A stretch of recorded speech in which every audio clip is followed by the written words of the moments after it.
네, 감사합니다. 살이 좀 빠졌다 그죠? 나이 들어가야 얼굴 살 빠지고. 나이 들어가. 참.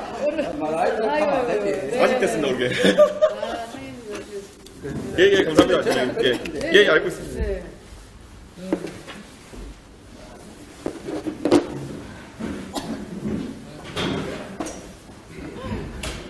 이분이 지지하시는 분 아직도 남아있잖아요. 네, 있어요. 나보고 뭐라 그래.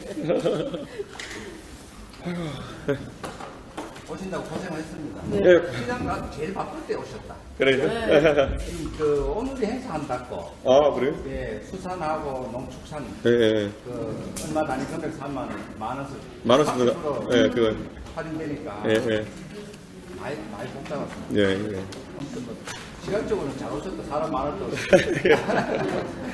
아까 그 소문시장 갔다 여기까지 오는데 오늘 하니까 두 군데 하니까 목이 다쳐버렸는데 지금. 천천히 예. 해야 될 것 같아요. 아이고. 그럼 잘 지내시죠? 잘 지내고 있습니다. 예. 뭐 항상 우리 종합시장 관심을 많이 좀 가져주셔가지고 예. 두루두루 이제 전부 다 뭐 도와주시니까 예.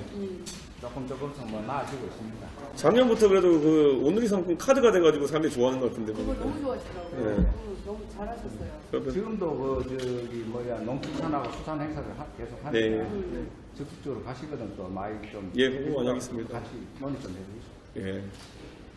소비자들이 제일 좋아하니까 그러니까요. 일단 뭐 전통시장에 매출도 많이 오르고 하니까 예. 할인 많이 해주면 최고죠, 뭐. 이거. 네. 뭐 그게 최고입니다. 예. 뭐 물건 사는데 상품권 주니까 뭐 현금 돌려주는 거 한 가지니까 그렇죠. 좋아하시더라고요. 네, 저렇게 네. 사가시고 하니까 보는 우리도 참 많이 이건 이제 또 상품권 예산이라는 게 항상 한정돼 있으니까 문제인데 이번에 넉넉하게 잡아야 돼가지고 하니까 저희는 하여튼간 22대 국회 저희가 들어가면은 넉넉하게 잡아가지고 해놓겠습니다. 감사합니다. 작년에 윤 대통령도 여기 다녀가셨는데 그죠? 네. 11월인가? 대통령 왔다 갔었죠 여기. 사진 찍은 거 있으시더라고요. 반갑습니다.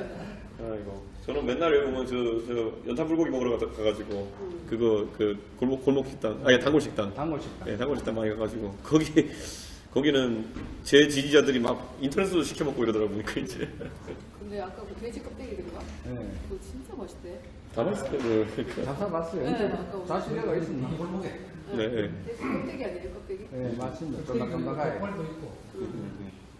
껍데기도 따로 이렇게 그 맛있게 팔. 따로 팝니다. 예, 일단 뭐 그래도 간략하신 행사니까 네. 조금 이렇게 격식을 갖추어서 예. 네. 저는 개혁신당의 당대표 비서실장을 맡고 있는 조영환이라고 합니다. 네, 반갑습니다. 네. 우리 장상훈 회장님을 비롯한 우리 임원진 여러분들 귀한 시간 내주셔서 너무 감사드리고요. 일단 우리 그 이순석 대표님 모두 발언 한 말씀하시고 우리 양양자 원내대표님 한 말씀하시고 그리고 우리 장상훈 회장님 상임분들 대표해서 한 말씀하시고 그리고 간단하게 자유롭게 이제 한 말씀씩 나누시고 기념 촬영하는 것으로 오늘 간단히 하도록 하겠습니다. 먼저 우리 이순석 개혁신당 대표님 네. 한 말씀 부탁드리겠습니다. 예, 저희 뭐 장상 회장님 이하 임원진 여러분 또 이렇게 간담회 자리에 함께 해주셔서 너무 감사하고요.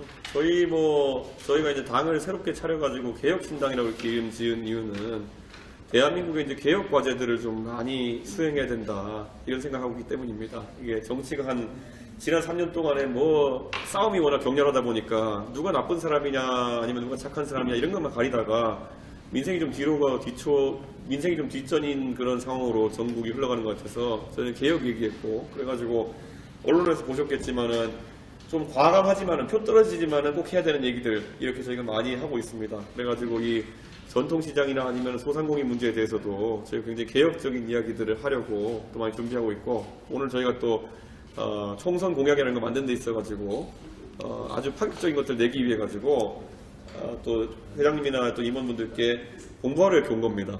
그렇기 때문에 평소에 뭐 정치인들 같으면 손살했으면 그거 안 됩니다 이렇게 할 만한 것들 저희 개혁신당은 과감하게 드러내고 또 할 만하는 정당이 되겠다 했으니 꼭 필요하신 거라든지 아이디어 있으시면 저희한테 말씀 주시면은 저희가 꼭 반영해가지고 저희가 과감한 표 떨어지더라도 할 말은 하고 그렇게 정치하겠습니다. 다시 한번 감사드립니다. 이준석 대표님께서 뭐 표떨에서도 괜찮다는 말씀하셨는데 그런 말씀을 하시면 안 되시고요. 예, 우리 양양자 원내대표님 한 말씀 부탁드리겠습니다. 네. 아까 말씀드렸지만 저는 대구와의 인연이 저의 평생의 삶인 것 같습니다. 왜냐하면 제가 광주에서 고등학교도 졸업하기 전에 삼성전자에 입사했는데 그때 팀원의 80% 90%가 다 대구분이었어요. 왜냐하면 경북대학교 파리학번이 통째로 저희 팀으로 들어오셨기 때문에 그때 한참 이제 반도체 시작하는 그런 상황에서 대구분들이 이렇게 대부분 다 이렇게 경북대 출신들이 오셨는데 저는 그래서 대한민국에 이렇게 선한 사람들이 있나 정말 30년을 살면서 가장 도움을 많이 받았고 가장 제가 은혜를 갚아야 된다라고 생각하는 분이 대구입니다. 그래서 대구만 오면 묘하게 친정 오는 것 같은 그런 느낌이 듭니다. 특히 칠성시장에 이렇게 와보니까 7개의 상인연합회죠. 정말 노력을 많이 하셨구나 이런 생각이 좀 들었고 특히 아까 이야기했던 뭐 카드 결제 시스템이라든지 또 젊은이들을 위해서 야시장 활성화시키고 이런 끊임없는 노력을 하고 계시는 것 같아요. 그래서 그래도 대구에서 이게 중심 어떤 전통 시장으로 자리 잡게 되지 않았나.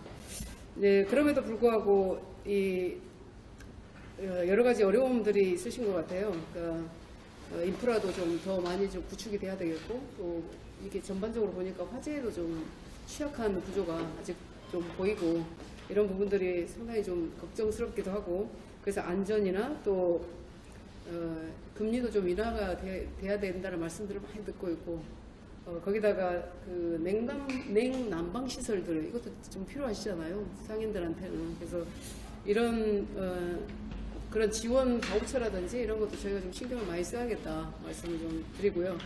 근데 특히 또 제일 시급한 게 이게 주차 문제가 되게 시급한 것 같아요. 제가 또 와보니까. 그래서 25년에 이렇게 완공될 주차 타워를 만들고 계시죠. 공영 주차장 만들고 계시는데 이 부분도 이렇게 늦춰짐 없이 지체됨 없이 좀 건립되도록 저희가 좀 많이 노력을 해야 되겠다라는 말씀드리고 마지막으로 이제 저는 평생을 반도체를 했으니까 잘 모르시겠지만 대구가 사실 미래 전동차 모터 클러스터로 지정이 됐어요. 그러니까 반도체 소부장 클러스터가 지정이 됐단 말이죠. 근데 지정이 돼서 그 대구에 이제 국가 또 지자체가 도움을 많이 줄 수 있는 환경을 만들어놨는데 거기에 이제 기업들이 이게 유치가 돼야 되거든요. 근데 그 노력을 사실 전국에서 구미가 제일 열심히 하시더라고요. 근데 우리 대구도 그러니까 홍 시장님이랑 또 대구 우리 뭐 경총이라든지 또 상공회의소 회원들하고도 그 기업 유치에 대해서 조금 더 노력을 하실 수 있도록 뒷받침을 해드려야 되겠다 이런 생각을 했습니다. 그래야 이 칠성종합시장의 상권도 더 활성화되고 또 상인들도 많은 분들이 더 찾아오는 그런 기쁨을 누리시지 않을까 그런 생각을 했습니다. 그리고 이제 12분의 이게 국민의힘 분들이 계시는데 특히 이 지역에 양금 의원님하고 저하고는 산자 위에 같이 있습니다. 그리고 같은 양씨라서 또 돈독하게 지내고 있는데 혹시 양금 의원님이 뭔가 바빠서 뭔가 못하면 저한테 연락 주시면 제가 바로 뛰어오든지 답을 드리도록 하겠습니다. 고맙습니다. 네. 대구 출마는 만약 대구 시민들이 응원해 주시면 언제든지 영광스럽게 받아들이겠지만 아직 결정할 수 있는 단계는 아니다 이렇게 말씀드리겠습니다. 유승민 의원 국민의힘 잔류에 대해서 좀 어떻게 생각하십니까? 유승민 의원은 지금 58년생이시니까요. 마지막 도전 하나를 앞두고 계신 것 같습니다. 그렇기 때문에 조금은 과거보다 더 신중한 행보를 할 수밖에 없다라는 생각이고요. 유승민 의원이 선택한 길에서 또 좋은 결과가 있어야 된다. 그래야 대구 정치에 있어서도 결국은 조금 더 따뜻한 보수 그리고 조금은 더 개혁적인 보수의 길이 많이 열릴 것이다 이런 생각하고요. 유승민 의원의 도전이라는 것도 대구 시민들께서 많이 응원해 주셨으면 좋겠다 이런 생각입니다. 지금 이런 말씀드리기 좀 민망한데 대구가 사실 지금까지 대구에서 키워낸 정치인이 없다라는 말을 굉장히 숱하게 들어왔습니다. 그래서 제가 그때 비만 고양 얘기할 때 그 얘기가 뭐냐면은 국회의원들끼리 뽑는 반장선거격의 원내대표 선거에서는 계속 이길 것이다. 역설적으로 보수 의석이 줄어들면서 그중에 25석에 달하는 대구 TK 지역 의원들의 의석의 비율은 높아지지만은 반대로 반장 선거는 그래서 훨씬 대구 경북위원이 잘하겠지만은 전 국민의 마음을 얻어야 되는 당대표 선거나 대통령 선거에서는 결과가 좋지 않을 것이다 이런 얘기했는데 실제로 그렇게 되어가고 있습니다. 그래서 저는 대구 경북의 정치권이 상당한 위기를 겪고 있다 이런 생각하고 대구에 대한 그 전까지 인연이 크게 많지 않은 윤석열 대통령을 대통령을 뽑았던 것은 국가에 대한 어떤 애착 때문에 그런 선택을 하셨다는 분들이 많습니다. 그리고 마찬가지로 지금 대구와 크게 인연이 없었지만 또 다른 사람들을 대선 후보로 밀어 올리면서 이렇게 나중에 또 비슷한 이유로 실망하게 될지도 모르는 상황입니다. 그렇기 때문에 대구에 대한 진지한 관심을 보이는 그런 대선 후보나 유력 정치인들에게 지지를 보내주셔야 대구를 무슨 뭐 예금 통장, 저금 통장인 줄 알고 이렇게 정치인들이 보수 정치인들이 활용하는 상황이 발생하지 않을 것이다. 예, 그런 생각을 합니다. 그래서 대구 경북은 저희가 되짚어봤을 때 90년대 한 번, 그리고 2000년대 한 번 각각 자민련과 친박연대라는 것으로 그런 어떤 시각에서 벗어난 판단을 하셨던 적이 있습니다. 그렇기 때문에 2024년에도 드디어 오랜만에 때가 왔습니다. 예, 다시 한번 다른 선택을 할 수 있는 기회가 왔다 이렇게 생각하고 가급적이면은 대구의 미래를 책임질 수 있는 그런 개혁적인 사람들에 대해서도 많은 관심을 가져줬으면 하는 생각입니다. 네. 보수 정당으로서는 대구 경북을 꽉 잡고 가야 되는 게 중요해 보이는데요. 최근에 내놓은 정책들 보면 고령층들이 조금 싫어할 만한 정책이잖아요. 어쩔 수 없다라고 이제 판단을 하시는 부분일까요? 저는 대구 경북의 고령층이라고 해가지고 저희가 내는 개혁 정책에 대해서 반대할 것이라고 예상하지 않습니다.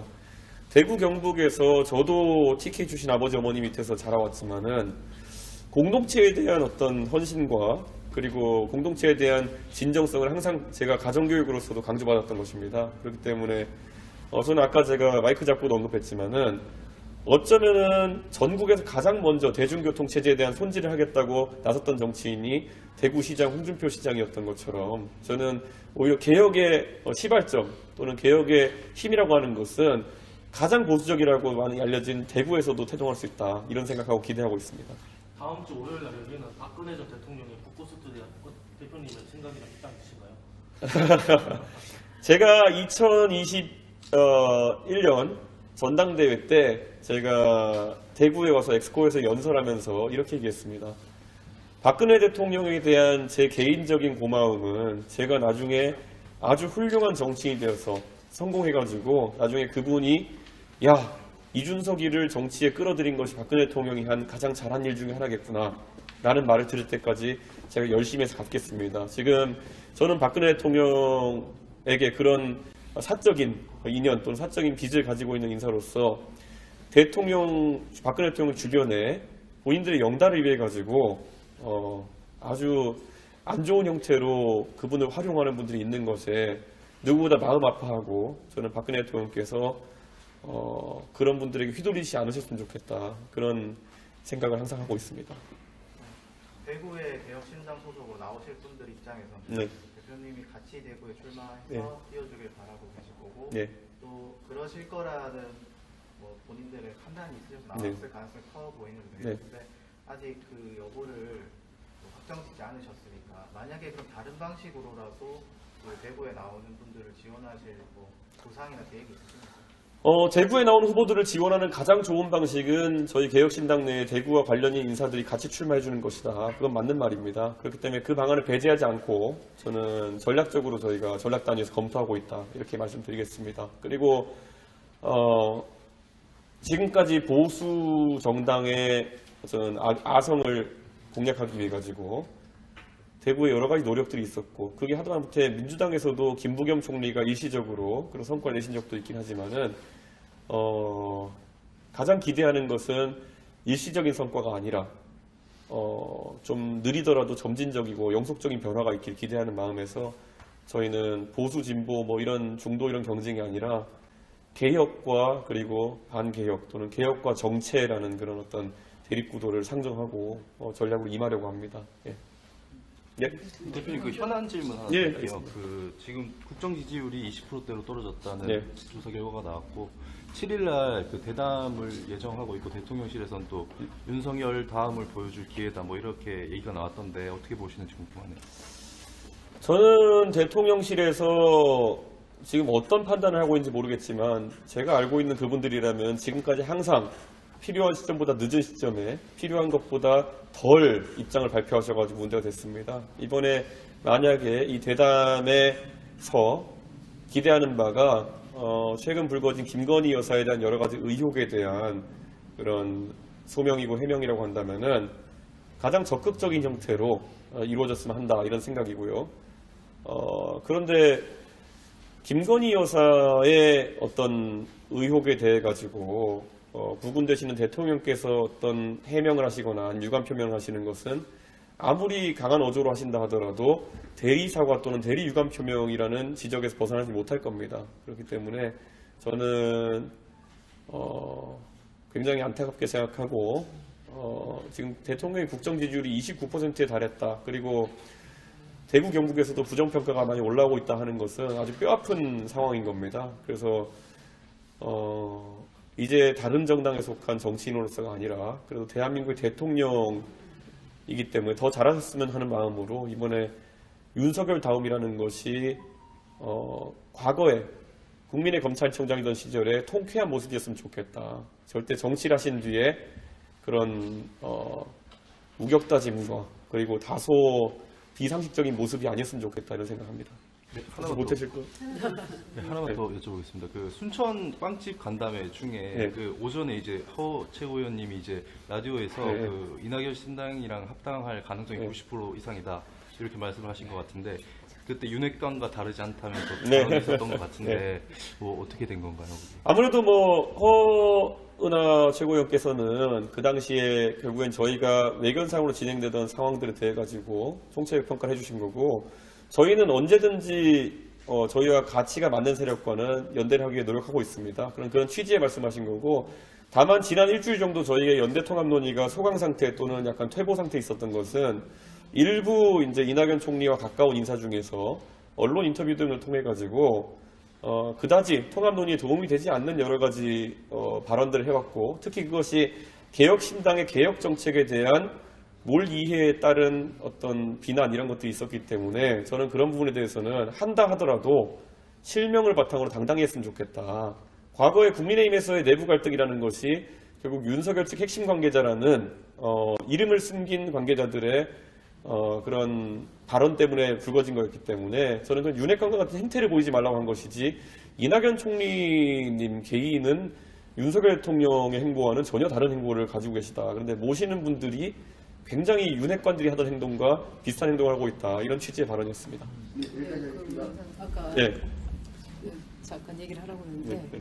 7일날 담화를 통해서 대통령의 또 메시지를 온 국민이 이제 주시하고 있을 텐데 저는 26년의 검사 출신이시면 법 앞에 국민은 모두가 평등하다라는 것을 증명해 주셨으면 좋겠습니다. 대부분의 국민들이 수사를 받아야 된다라는 그런 생각을 가지고 계시고 또 여론이 그러하기 때문에 지켜보고 계실 거라는 것을 꼭 유념하셨으면 좋겠습니다. 네, 감사합니다. 네, 감사합니다. 고맙습니다. 네, 수고하셨습니다.